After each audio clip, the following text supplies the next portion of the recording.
Hi there, and welcome to another edition of the Disability Law Show. Good to have you alongside. John Scholes here, and as always, we have the brains of the operation, Sivan, Tumarkin, your co-founding partner, Samfiru, Tumarkin LLP, the most positively reviewed law firm in the country, and alongside as well, James Fireman, who's also a partner of the firm, going to be answering all the questions and emails and phone calls we get today on the show and all the information we give out to you. We're going to get on the show today 5 fundamental facts about LTD, and I'll give you some contact information in between throughout the show so you can write it down and keep it.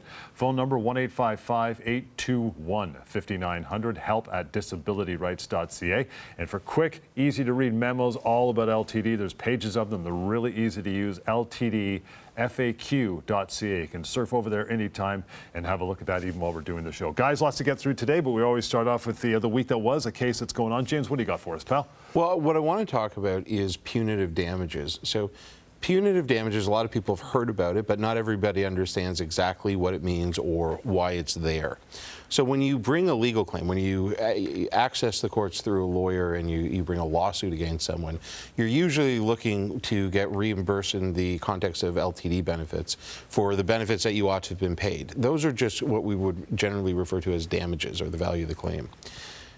Punitive damages is actually not meant to reimburse the person bringing the claim. It's actually meant to punish the person that has acted inappropriately or who has been negligent or what have you. And so punitive damages is generally thought to be an extraordinary measure, something that the courts typically are not going to award in the vast majority of cases, except where the conduct is, so shocking that the court feels that it needs to be punished over and above what is there for the claim itself. In the LTD context, however, we actually see that punitive damages are awarded far more frequently than we would typically see in virtually any other kind of litigation. And I have a theory about that. Long-term disability cases almost never go to court. Right. It is so exceedingly rare that LTD cases ever go to court.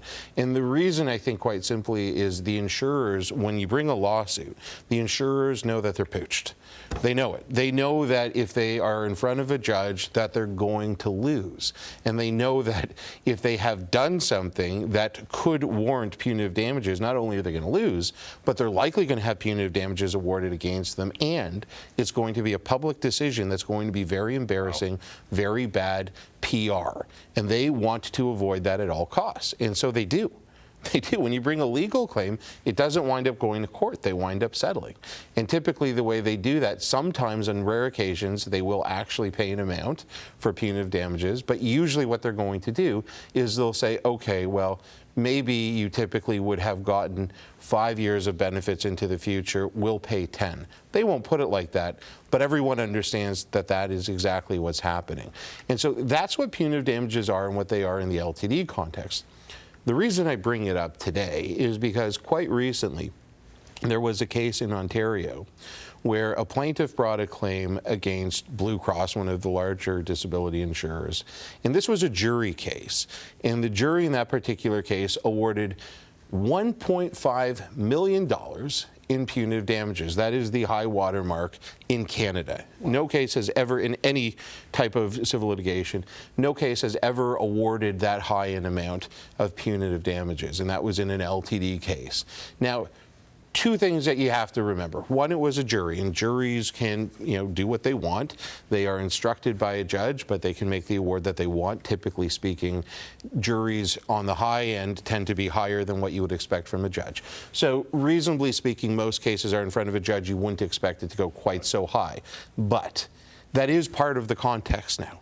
That is something that is out there that judges are certainly aware of, and I promise you every insurance company is very aware of it too.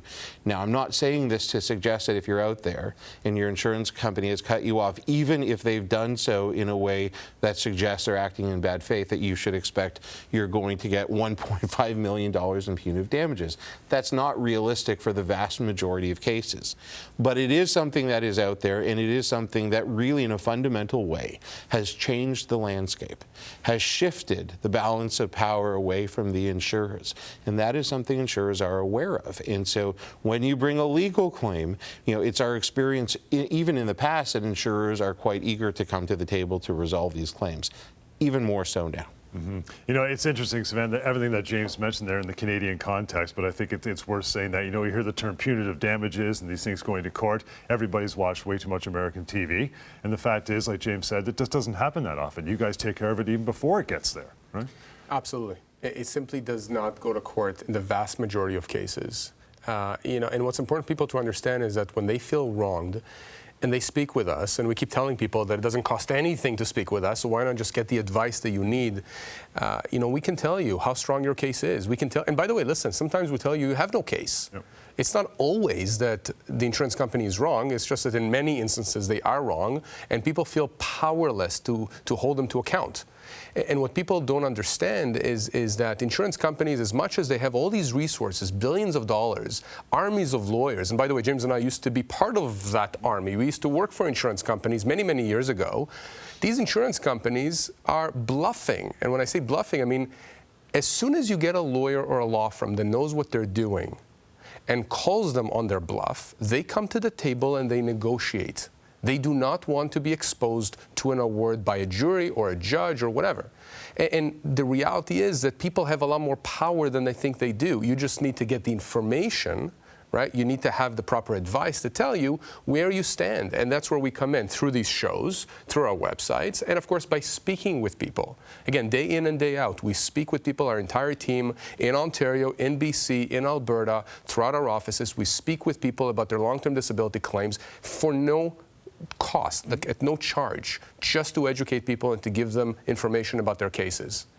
And that's it. Yeah, and if you want to make that phone call anytime, guys, just get that information, 1-855-821-5900, help@disabilityrights.ca through email. There's also another show we do, as I'm sure you've seen. It's Sivan's partner, co-founding partner, Lior Samfiru. It's the Employment Law Show.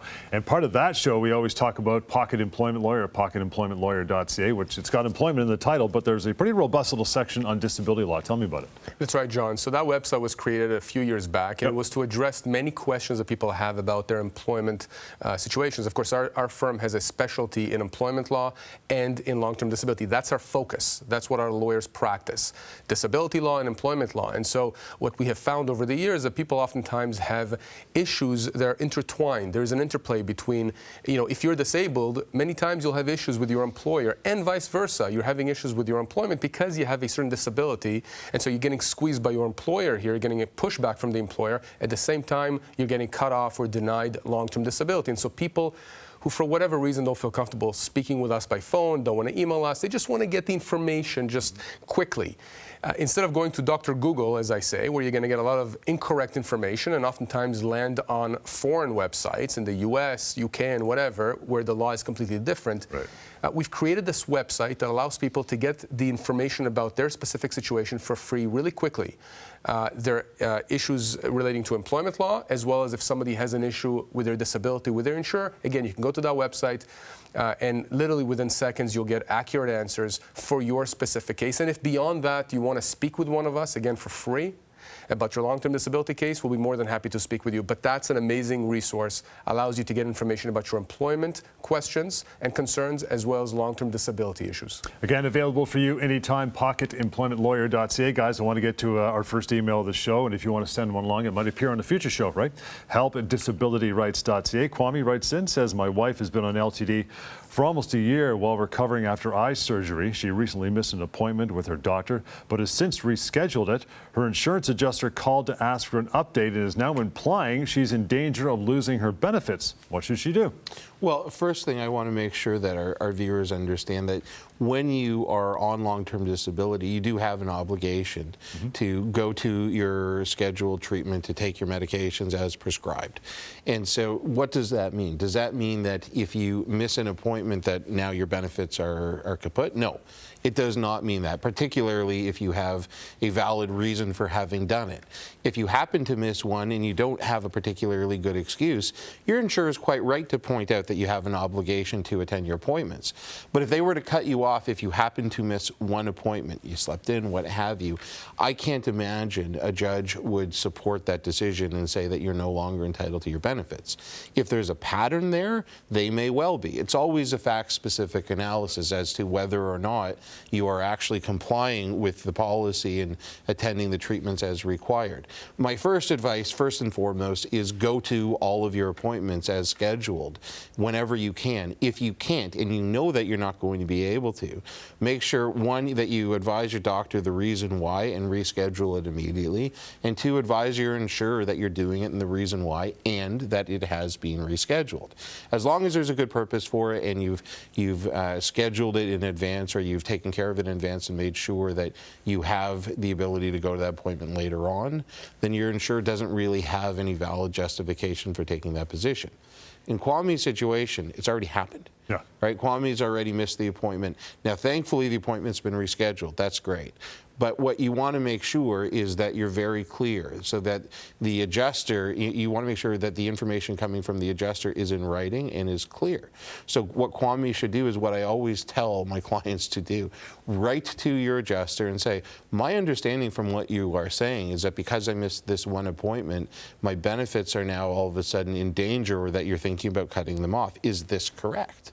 And you want to get what their position is, because that's really unreasonable for an insurer to take that harsh of a position.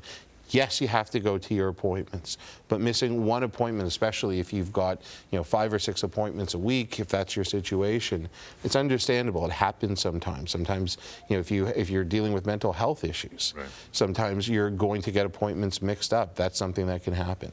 So you want to make sure that it's documented, not just your reasons why, but what the insurer's position is as well. Sivan, what's your take on Kwame's situation? James mentioned mental health issues. Yep. I've dealt with quite a few cases where addiction was involved. Specifically, there was one case in BC that I had where this individual was an alcoholic, a high earner, high-functioning alcoholic, except that it got to a point where he wasn't able to function. He was on LTD, and at some point he was cut off because he kept missing appointments. So he got back on the horse and then fell off the horse. And so the insurance company took the position that, well, clearly you're not getting reasonable treatments, you're not complying with your obligations under the policy. And so I had a chat with his family doctor, who also happened to be an addiction specialist. And she explained to me that that is actually part of the disease when it comes to alcoholism. It's not that the person doesn't want to participate. And so she prepared a letter explaining in detail how it is that overall, when you look at the general picture for this particular individual, he actually is compliant. It's just that it's a process. It's a zigzag. It's not a straight line. And John, I can tell you, once we got that letter and then a subsequent letter, the insurance company came to the table and they paid 6 figures. I'm not going to tell you where in the 6 figures, but it was significant because they understood that this is a situation when you're dealing with addiction, mental health claims, and other such conditions, illnesses, that the insurance company, it's not just black and white. That's my point. But again, as an individual, this individual that I was representing, for example, or this person that James is talking about, they may not know. They may think, okay, well, I did miss that appointment. I did miss those series of appointments. Maybe I have no case because that's what the insurance company is telling me. That's where the advice comes in. That's why I'm telling people, you got to make sure that you speak with us. You may not think you have a case, but there may be a perfectly sound explanation for what's happening to you and why you've missed those appointments and how we can frame that to the insurance company. Remember, this is money that's owed to you. If we tell you you have a legal claim, that you have a right to that money, don't just give it as a gift to the insurance company by walking away. So, again, we will tell you if you have a case, and it's one of those things. It shows you that it's very fact-specific, and there are many conditions out there that, based on the situation, based on the conditions, based on what the doctors are saying, based on the policy wording, you may have a case for significant amounts of money. Coming up, guys, 5 fundamental facts about LTD benefits. We'll do that after a short break. In the meantime, here's the contact, the reach out information, 1-855-821-5900, help@disabilityrights.ca as well. Coming right back. People think you should go to the government to get severance pay. Employmentlawyer.ca says that is a myth. Government can only help you get minimum severance, but not everything you're entitled to. Always check with the employment lawyer first at employmentlawyer.ca. If your long-term disability claim is denied, should you appeal? Appeals often fail because insurance companies control the process. So long as you appeal, you're playing by their rules. You should never appeal the denial of your disability benefits. Appeals are just a mirage of false hope. Don't. That's their process. Take it out of their hands and fight for your rights with our help. Go to disabilityrights.ca. Discover your rights, fight back, and get what you're owed. People think their employer can make changes to their job. EmploymentLawyer.ca says that is a myth. Your employer can't change your pay, hours, or duties. You may be entitled to full severance pay. Always check with the employment lawyer first at EmploymentLawyer.ca.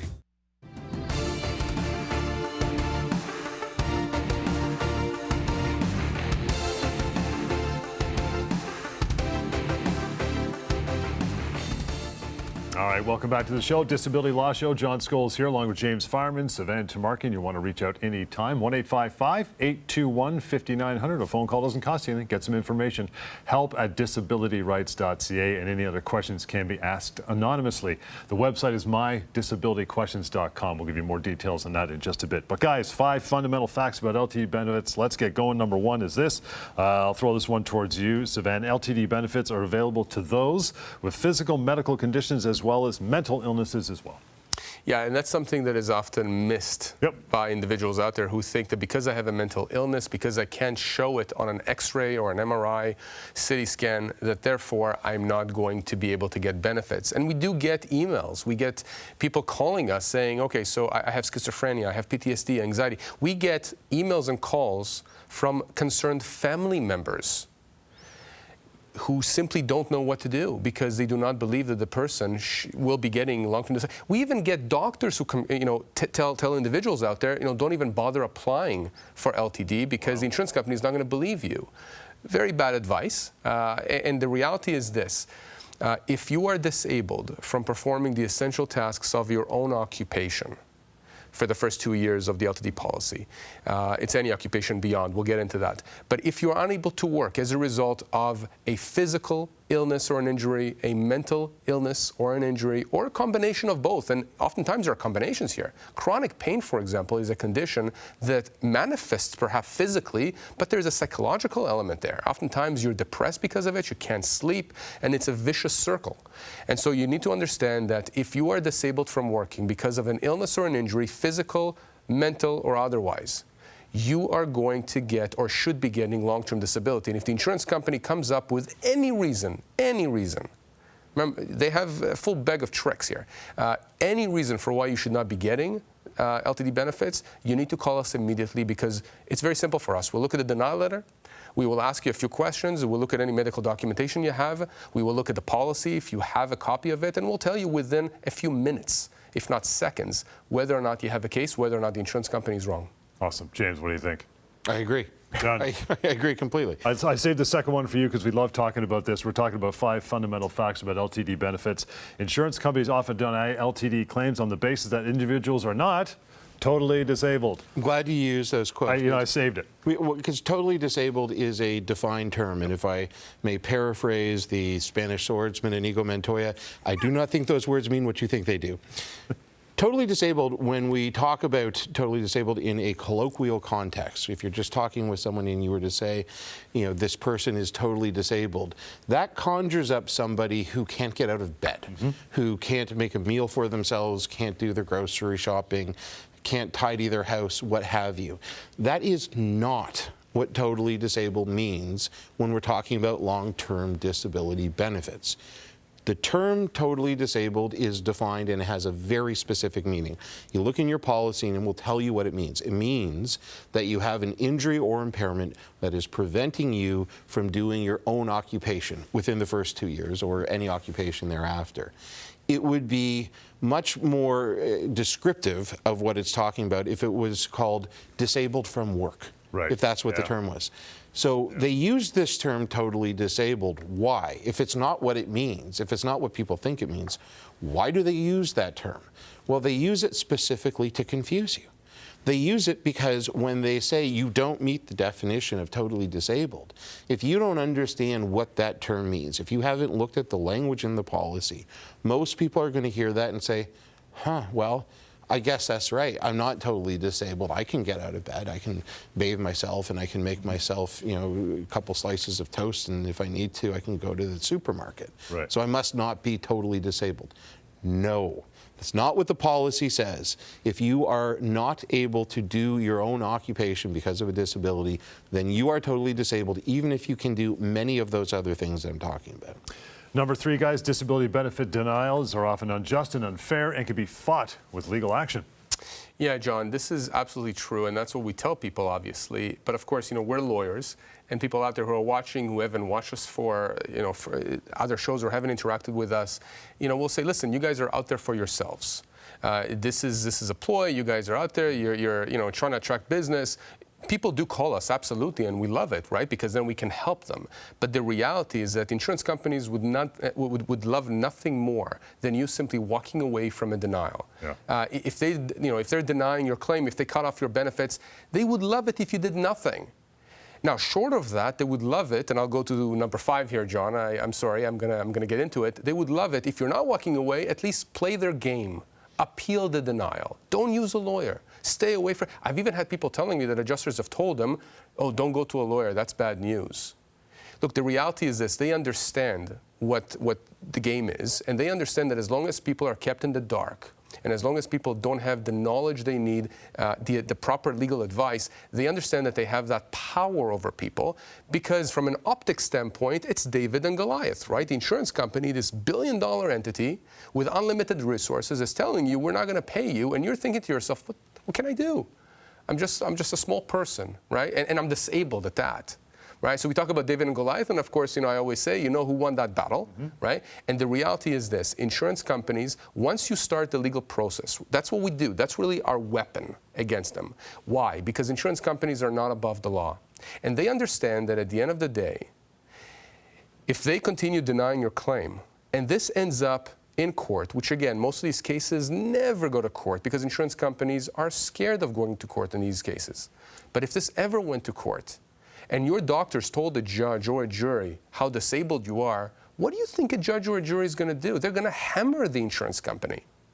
And that's the reason why insurance companies, when they're faced with legal action, they come to the table and they try and resolve the claim. The other thing I'll say here, not to speak too much and take too much time, is this: as soon as we start that legal process, you know what they have to do on their side? They have to get their lawyers involved. You know what insurance companies hate more than paying you your legitimate claim? They're lawyers. Their lawyers. Whether it's an in-house lawyer or a lawyer on the outside, they hate paying their lawyers. And when I used to do defense work for insurance companies years ago, I had many conversations with many adjusters who said, Sivan, when are you going to settle the claim? Look at all these legal bills that we're getting. They don't like it. They bleed money. So again, that is a massive, massive weapon that we have against them when you have a legitimate claim that's been illegitimately, illegally, and unfairly denied. 5 fundamental facts about LTD benefits. James, this one for you. If denied LTD, individuals have up to 2 years from the date of denial to file a legal claim. Yeah, there's a clock that starts running as soon as they confirm in writing that your claim is going to be denied. Even if the date for denial is 3 months or 6 months into the future, as soon as they have confirmed in writing, there is a 2-year limitation period that applies, and it is virtually impossible to get around that. So if you're counting on some loophole being there, if you're more than 2 years after they've sent you that letter, forget it. It's not going to happen. So you need to bring a legal claim within those 2 years, or you're not going to be successful. And that is why they have this whole separate apparatus set up, right, to distract you from doing that, from starting that process. They want you to bring the appeal. They want you to reappeal or re-reappeal. I've had clients have come to me after having been denied 6 appeals. That's once on the application and then 6 more appeals. 7 times total they've been denied before they contacted me. Somehow, with that particular insurer, they managed to do that within 2 years, just barely. Wow. And we were able to start the claim and settle for well more than 6 figures.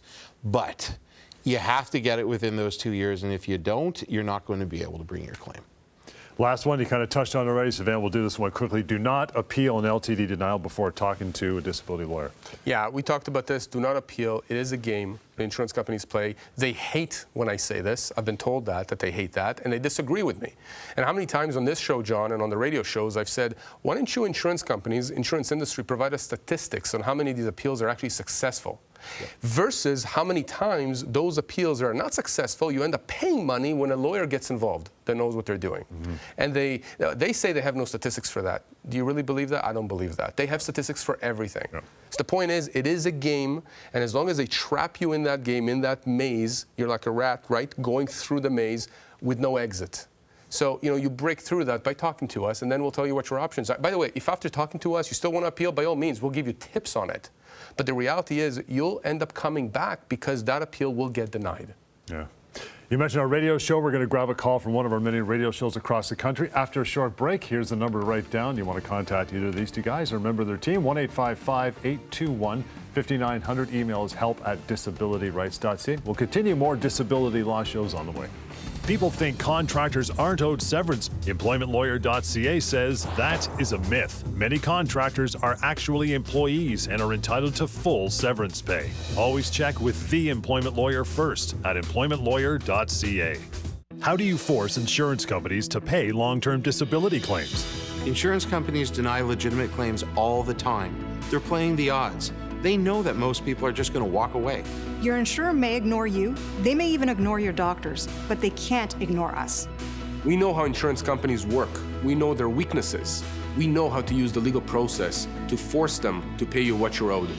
Go to disabilityrights.ca. Discover your rights, fight back, and get what you're owed.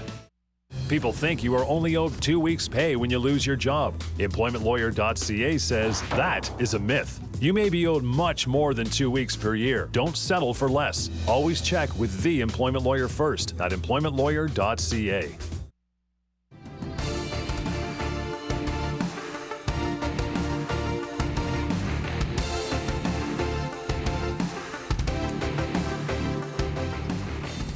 All right, welcome back, Disability Law Show. As we mentioned just prior to the break, Sivan and I and James were on radio stations across this country talking about this very subject. Get a ton of phone calls on the shows. We cherry-picked some of them to play them back here and talk about them, and we'll get to one of those phone calls right now. I've been on disability for a year and 2 months or something like that. I got asbestos in my lungs. But the insurance company I'm with, they just sent me an email saying as of that I was going to be cut off. It's your 2-year period. I just got accepted on CPP, long-term disability. I'm just wondering, are they allowed to cut me off like that, or?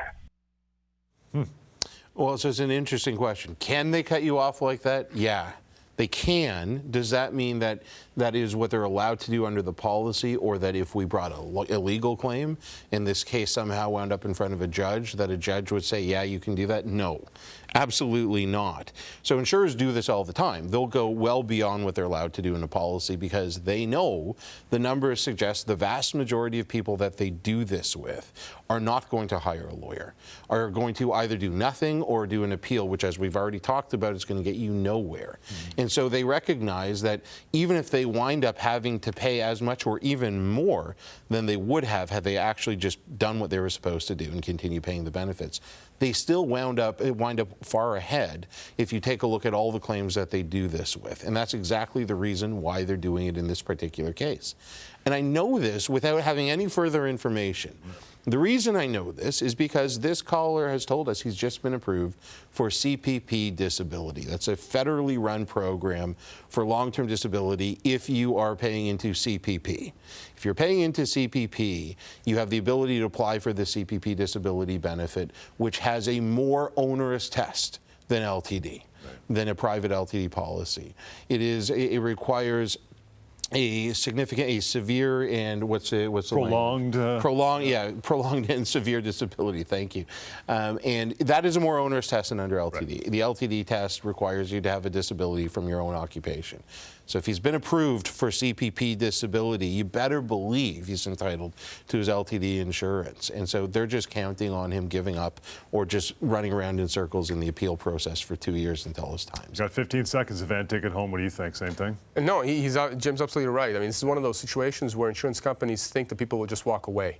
The good thing, this person actually called and we're able to help them. Beautiful. You can call too anytime and reach out. The information is simple, 1-855-821-5900, the phone number. It's help@disabilityrights.ca, and any other questions can be asked anonymously, of course, mydisabilityquestions.com. We'll catch you next time. Thanks for joining us here on the Disability Law Show.